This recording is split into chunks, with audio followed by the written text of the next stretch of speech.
ሰላም ጤና ይስጥልኝ የአዲስ ኢንሳይት ተከታታዮች ይሄ ስለ ጤናው ፕሮግራም ነው። ዛሬ ይዘንላችሁ የመጣ ነው ስለ ደም ልገሳና ስለ ደም መለገስ ጥቅሞች እና አሁን በወቅቱ እየተከሰቱ ያሉት የደም መለገስ እጥረት ነው። አብራችን ቆዩ።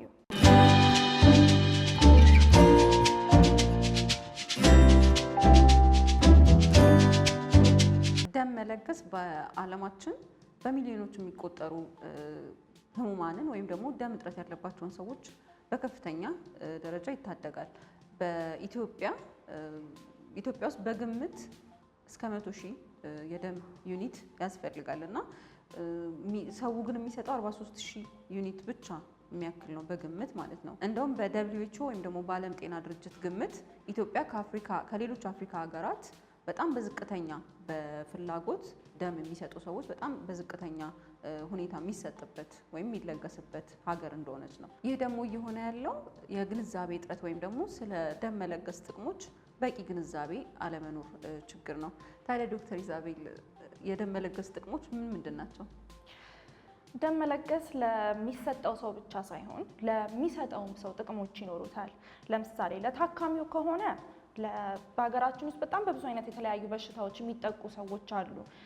በተለይ የካንሰር በሽተኞች ብዙ ጊዜ በየቀኑ ራሱ ደም ሊያስፈልጋቸው ይችላል የካንሰር በሽታው እስኪድንላቸው ድረስ። ሌላ ደግሞ ደም መፍሰስ ያለማቋረጥ ችግር ያለባቸው ታካሚዎች ትንሽ ነገርም ሲቆርጣቸው ወይ የሆነ ነገር ሲጎዱ በጣም የደም መፍሰስ ችግር ስላለባቸው ደሙ መተካት አለበት። ለነሱ ስንል መለገስ አለብን። በተጨማሪ ግን በአብዛኛውን ጊዜ ደም በጣም የሚያስፈልጋቸው ሀገራችን ውስጥ በተለያዩ አደጋ ደም የሚፈስባቸው ለምሳሌ መኪና አደጋ በየቀኑ ያለ ነገር ነው በሀገራችን ውስጥ ወይ ደግሞ ወድቆ የተሰበረ የሆነ ምንም አይነት አደጋ የደረሰበት ሰው ደም ሊያስፈልገው ይችላል። በደም ማነስ ምክንያት ሊሞቱ ስለሚችሉ ማለት ነው። ሌላ ደግሞ ወላዶች በየቀኑ በየሆስፒታሉ በየጤና ጣቢያው በየክፍለ ሀገሩም እና አዲስ አበባም ጭምር በጣም በመቶዎች የሚቆጠሩ በሺዎች የሚቆጠሩ እናቶች ይወልዳሉ።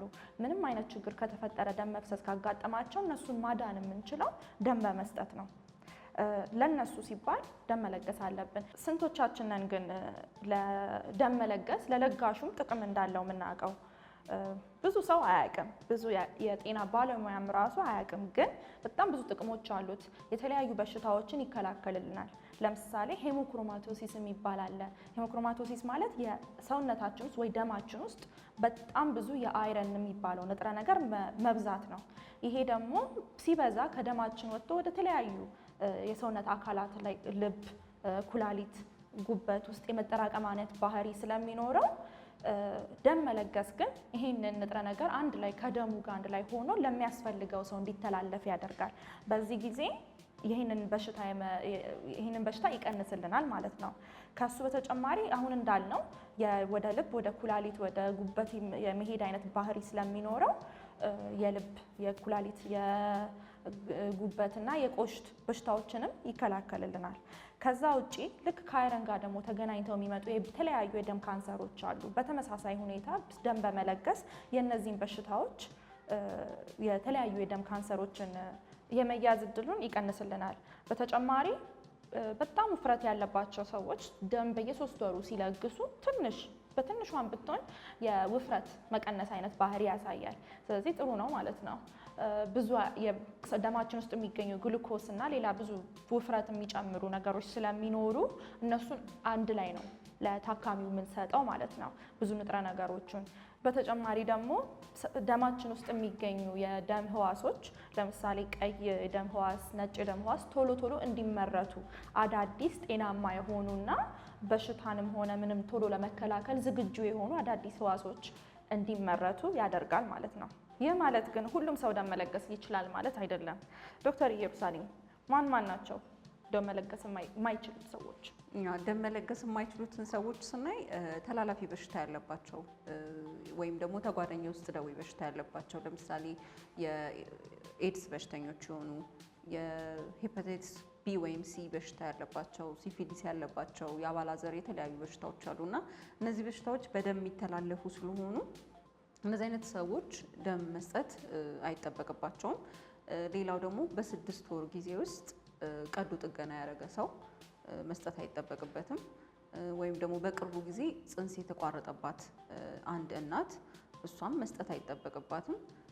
በተጨማሪ ደግሞ የወር አበባቸው በከፍተኛ መጠን የሚፈስ ወይም ደግሞ ከ7 ቀን በላይ የሚፈስና እንዲሁም ደግሞ በወር ውስጥ 2ቴ የሚመጣባቸው በየጊዜው የሚመጣባቸው ሴቶች ካሉ መስጠት አይጠበቅባቸውም። በ2 ሳምንት ውስጥ የተለያዩ መድኃኒቶች ወስዶ የሚያቅሰው ካለ እነዚህ ሰዎች መስጠት አይጠበቅባቸውም። እንደገና ኪሏቸው ደግሞ ከ49 በታች የሆኑ ሰዎች መስጠት አይጠበቅባቸውም። ሌላው ማወቅ ያለባችሁ ነገር ብዙ ሰው እንደውም ይጠይቃል፣ ደም ከሰጠን በኋላ ከሰውነታችን የሚጎል የደሙ መጠን ምን ያህል ይሆናል ወይም ደግሞ በምን ያህል ጊዜ ይተካል የሚለውን ነገር ማወቅ የሚፈልግ ብዙ ሰው አለና ፕላዝማ የምንለው የደም ህዋስ ውስጥ ያለ እሱ በሰጠን በ24 ሰዓት ውስጥ ራሱን ወዲያውኑ ነው የሚተካው። ከዛ የደም ህዋሱ ደግሞ በ2 ወር ጊዜ ውስጥ ሙሉ ለሙሉ ራሱን ይተካል ማለት ነው። ያ ማለት ስናጠጋጋው በቃ በ3 ወር ውስጥ ራሱ ደሙ ሙሉ ለሙሉ ይተካል የደም ህዋሱ ማለት ነው። ስለዚህ አንድ ሰው በየ3 ወሩ መለገስ ይችላል። እየለገሰ ደግሞ ብዙ ሰዎችን ማዳን ይቻላል ማለት ነው። ስለዚህ የደም ልገሳ ቅደም ተከተልን ስናይ መጀመሪያውኑ በየቦታው የቀይ መስቀል ሰራተኞች ይኖራሉ፣ በተለያዩ ድንኳኖች አዘጋጅተው የሚጠብቁ። እነሱ ጋር ስንሄድ መጀመሪያ የሚደረገው የተለያዩ ጥያቄዎችን ይጠይቁናል።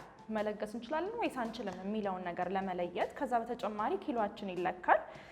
ምክንያቱም እንደተባባልነው ከ49 በታች ከሆነ እንደ ሰው መለገስ አይጠበቅበትም ብለን ነበር።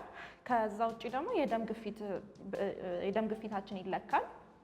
ከ120 በ70 በላይ ከሆነ መለገስ እንችላለን ማለት ነው። ከዛ በኋላ ደግሞ የሆነ አልጋ ላይ ያስተኙንና ደም ስራችን የሚገኝበትን ቦታ በስነ ስርዓቱ በጥጥና በአልኮል ከተጠረገ በኋላ በንጹህ በሆነ መርፌ የታሸገ መርፌ አውጥተው ተሰክቶ ከ450 እስከ 500 ኤምኤል ድረስ ማክሲመም የሚባለው ወይ ደግሞ በዛ የተባለው እስከ 500 ኤምኤል ድረስ ከተወሰደ በኋላ እያንዳንዱ የደም ማስቀመጫ ቦርሳዎች ውስጥ ወይ ደግሞ ፕላስቲክ ውስጥ 4 የተለያዩ ኬሚካሎች አሉ እና አዴኒን፣ ዴክስትሮዝ ምናምን የሚባሉ ማለት ነው። እነዚህ ደሙ እንዳይጓጉል ወይ ደግሞ ደሙ እንዳይበላሽ ያደርጋሉ።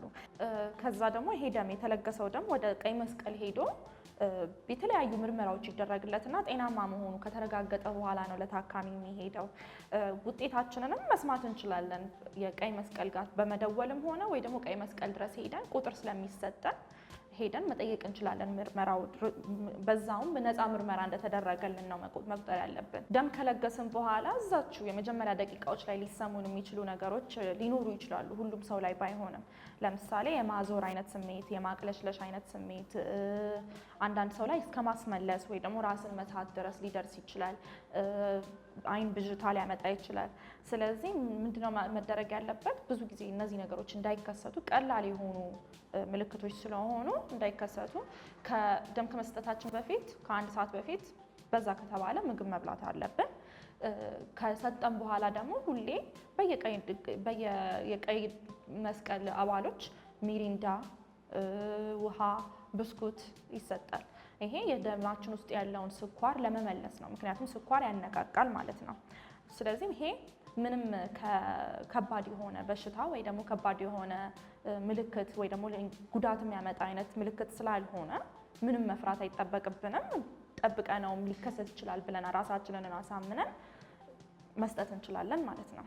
ያው ስለዚህ ኮሮና ቫይረስ ከገባ ጊዜ ጀምሮ ብቻ ሳይሆን ወሬው መሰማት ከተጀመረበት ጊዜ ጀምሮ በኢትዮጵያ ከቀይ መስቀል እንደደረሰን መረጃ በጣም ደም የሚለግስ ሰው ኖርማሊ ደም የሚለግስ ሰው በቫይረሱ ከመግባቱ በፊት ራሱ የሚለግስ ሰው በጣም አናሳ ነው እና አሁን ከገባ በኋላ ደግሞ ጭራሽ የሚሰጥ ሰው በጣም ጠፍቷል ተብሏል። እና ይህ ደግሞ በየሆስፒታሉ ከፍተኛ የሆነ ችግር እና ብዙ በሽተኞችን ለሞት የሚዳርግ ነው። ለምሳሌ የሚወልዱ እናቶች ደም ሊያስፈልጋቸው ይችላል። በአደጋ የመጣ ሰው አለ፣ የደም ካንሰር ያለባቸው አሉ፣ የተለያየ በሽታ ያለባቸው ሰዎች አሉና የነሱን ህይወት ቀን በቀን እየታጣ የሚመጣበት ሁኔታ ሊኖር ይችላል። ስለዚህ ደም ብትለግሱ ከእናንተ ምንም የሚጎል ነገር የለም፣ የብዙዎችን ህይወት ታድናላችሁ ማለት ነው። እንደውም ጥሩ እድል ይመስለኛል። እንደውም ምንም ስራ ሳሰሩ ብዙ ነገር ሳታረጉ ደማችሁን በመስጠት ብቻ የሰው ልጅ ማዳን ማለት